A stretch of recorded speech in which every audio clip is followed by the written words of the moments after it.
Luckily, there are a lot of new technologies in manufacturing that support a supply chain system that is much closer to the consumer, sometimes even co-located.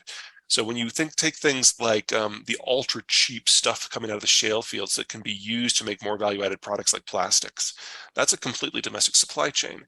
You marry that to something like, say, 3D printing, and anyone who has a warehouse can now also be a manufacturing center. So it's not so much that you have an Amazon distribution center close by and get products the next day. It's that you have someone's, like Amazon's, distribution and manufacturing center nearby, and your product is made and delivered to you the next day.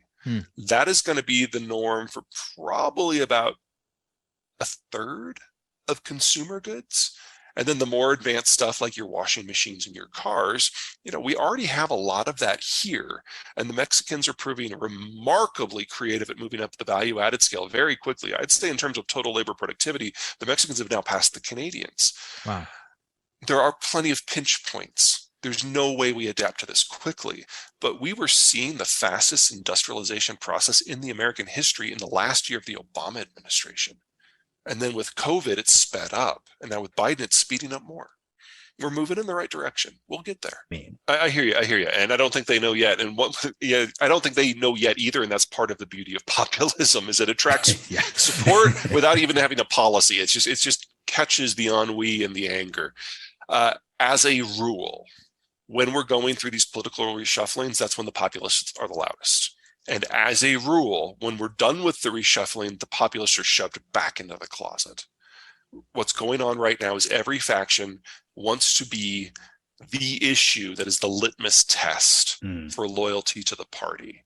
And so whether it's an issue on race or abortion or inequality, everyone is screaming.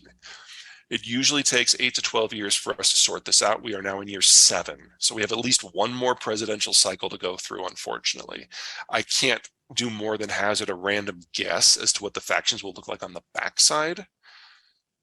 But the idea that in a rapidly aging demographic, because we're aging too, that the rules of the past apply might be a bit of a reach. What's a rule? Yeah, what's a past rule that you think is going on the way out? Well, it's when populations get older, they get a little bit more crotchety. And so I can see us at least, I can see at least for a few years, us getting a third party where the populists of the left and the populists of the right are more or less on the same page. And that won't be stable having 3 parties. It will always collapse back to 2. But for the first time in American history, one of those parties might actually be populist. We won't know for a few more years. But when I see people like Donald Trump and Joe Biden basically having exactly the same foreign policy and economic policy, I think that's going to slow down, unfortunately. A lot of the countries that we've historically gotten population from in the last half century have been Mexico and Central America, and they're tapping out. They started the industrialization process later, but now it's been going for at least 25 years. So their population structure is starting to become a little shy of kids. So I think we're going to see, Mexican migration to the United States for the last 13 years has been negative for 12 of the 13. Central Americans are going to grow into that club here in the next few years. Any other population movements you're talking about, that's us going out and getting people. That won't happen without a change in mindset. Now, I am part of that business community that is now politically disenfranchised. I would be thrilled if the administration, regardless of whether it's Biden, Trump, or someone else, would play that game.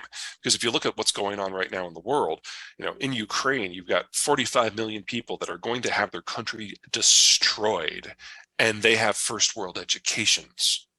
There's a wonderful opportunity there.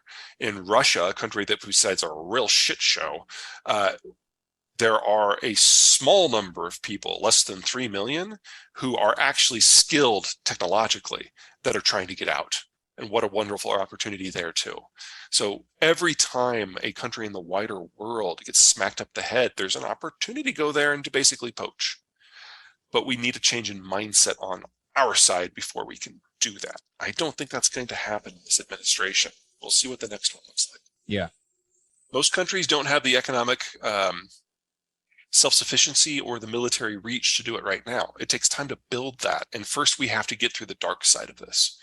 So first we have deglobalization. First we have the American withdrawal. First we have the Chinese collapse. And as all that is going on, new powers will rise, but not tomorrow. Probably not this decade. The ones that are most likely are Turkey, Japan, France, and Argentina. They've kind of got the magic mix of demographic flexibility or strategic reach or an ability to interface with raw materials, suppliers, and markets, or maybe just have a good partnership with the United States. But that doesn't happen overnight. How Japan, given the demographic? Yeah, exactly. Well, Japan has been aging slowly for a long time. And don't get me wrong, they are still the world's oldest country, but the pace of their aging has been surpassed by dozens of other countries now. And they have managed to not just automate a lot of their industry successfully, they did it in an environment before there was a capital crunch, so it's already in place. And they've offshored a lot of their manufacturing to countries with better demographics. So they've already found a way to kind of work with this. And they've also cut a deal with the United States under the Trump administration. So, if you can deal with Trump and Biden, I think that says volumes about their strategic flexibility. So they've kind of bought their way into the club, so to speak, which is like the worst possible thing for the Chinese. Man, and this is why focusing on 1946 is helpful. To your point, there's a condensed version of this history which isn't useful analytically, which is in 1946 we committed to building the post-war. No, like there was 10 years of decolonization, the Korean War, that whole Greek and Turkish thing. So yeah, like there was a lot of chaos in that story. But I think the other question would be, and this is a little separate from the whole realignment of the political parties question that I'll basically close with after one last one after this, which is basically this era is not coinciding with a functional political system in the United States. So a key detail of 1945 is you have, once again, people's beef with New Deal liberalism aside, like that was a definition of a governing structure which could respond to that era. So can you talk about the American political system's like structural inability, regardless of where it goes policy-wise, to seem to come up with an answer to this? Because I think people who think Trump coming back in 2024 is going to address any of these issues, you're out to lunch. So yeah. Well, you hit a good point, because from 1945 to 1955, every imperial power had been smashed. The Soviet Union had built its Iron Curtain. And for 10 years, we had the United States at the height of its relative power versus the world. Most of the world was devastated. And it still took 10 years to build out the system we now know. We're doing anything that might come out of this now. The United States has gone home. Its military is inappropriate for the job. Its economy is renationalizing, and its politics are in a dither.